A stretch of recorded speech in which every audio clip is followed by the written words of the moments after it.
조국 사태를 비판해온 사람으로서 김건희 씨의 허위 경력 의혹에 대해서 적지 않이 혼란스러웠습니다.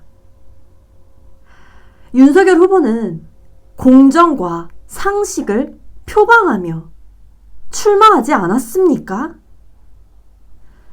자신의 부인 문제에는 눈 감는다면 윤석열 후보의 출마 자체가 이상해지는 겁니다.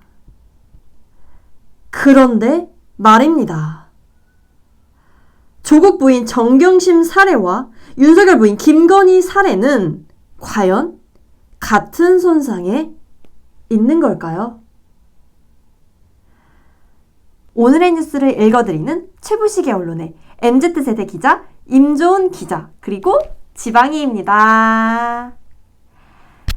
인터넷신문 최부시계 언론은 언론다운 언론, 고품격, 클래스가 다른 언론을 지향합니다.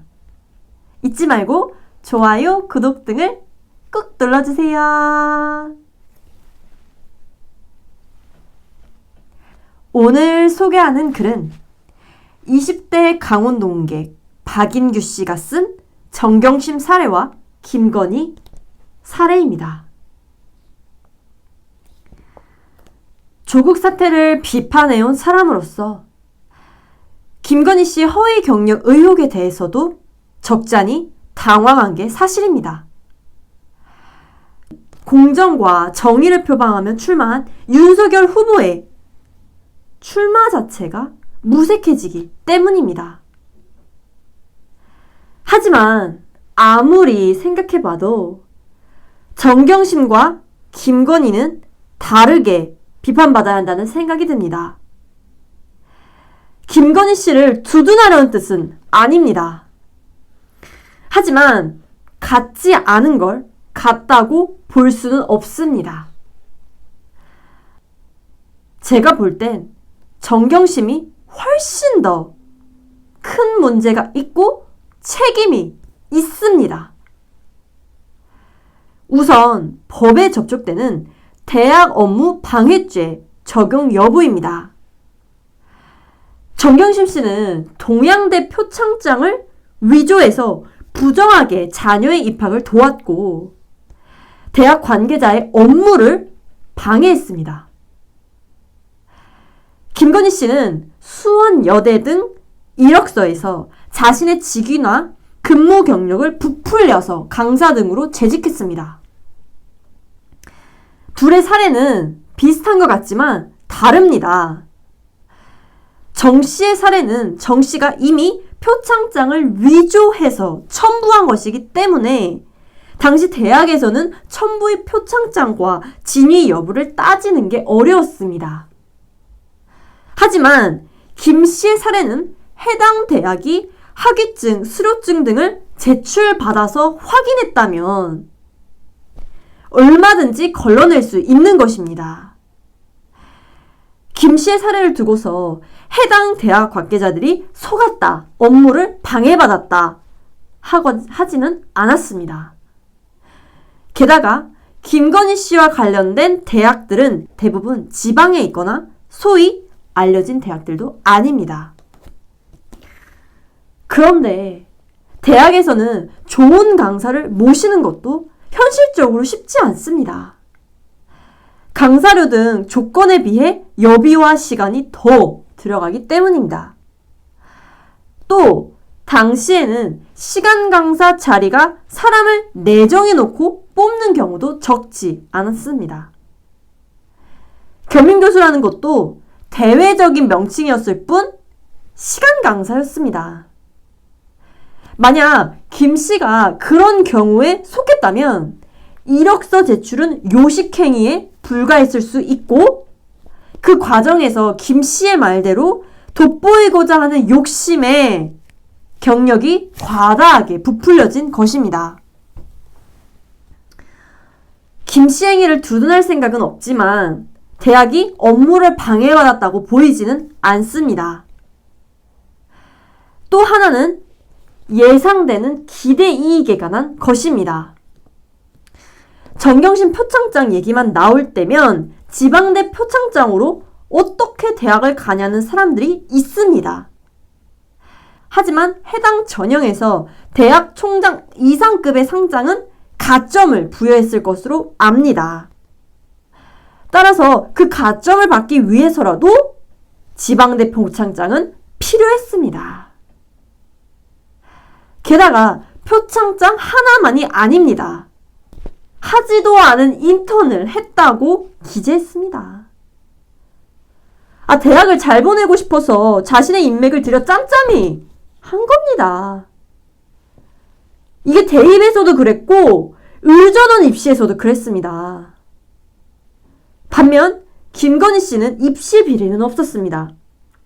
대신 경력을 과장한 것입니다. 이로 인해 김 씨가 얻은 기대 이익이 있다면 무엇일까요? 2급 정교사 자격증도 있었지만 교사가 된 것도 아니고 시간 강사로 일했지만 교수가 된 것도 아니고 결국 자기 사업으로 성공한 사람이란 것입니다. 이 사람이 경력을 부풀려서 결과적으로 챙긴 이득이 심리적인 자존감 정도이지 실질적인 이익 추구는 아니었던 것입니다. 정경심 씨는 동양대 교수, 조국 씨는 서울대 로스쿨 교수라는 지위를 적극 이용해서 자신의 지인들을 자녀의 멘토로 앉혔으며 스펙 품앗이에 동참한 것입니다.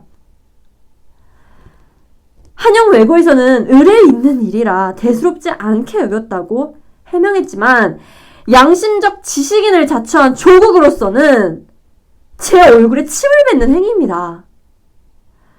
조국 딸의 입시 비리를 위해서 둘의 지위는 중요했고 둘은 공모했습니다.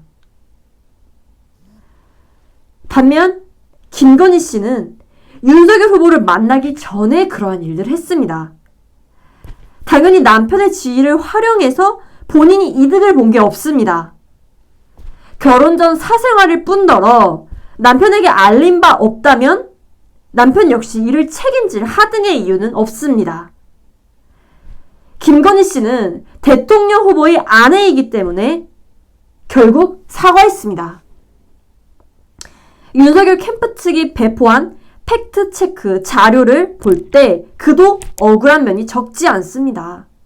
하지만 그래도 전적으로 사과했습니다. 반면 정경심은 끝까지 무죄를 주장하고 있습니다. 한 번도 국민 앞에 사과한 적이 없습니다. 정경심 씨가 자신의 잘못을 처음부터 솔직히 인정했다면 결국 조국이 법무부 장관 청문회를 통과할 수 있었을까요? 반대로 민주당이 윤석열 총장 아내에 대한 관심을 가진 적은 언제부터였을까요? 조국 딸이 무슨 차를 타던지 얼굴은 어떻게 생겼는지 집 앞에까지 찾아가는 유튜버들을 보며 분개했던 민주당 지지자들이 생각납니다. 저도 함께 분노했습니다.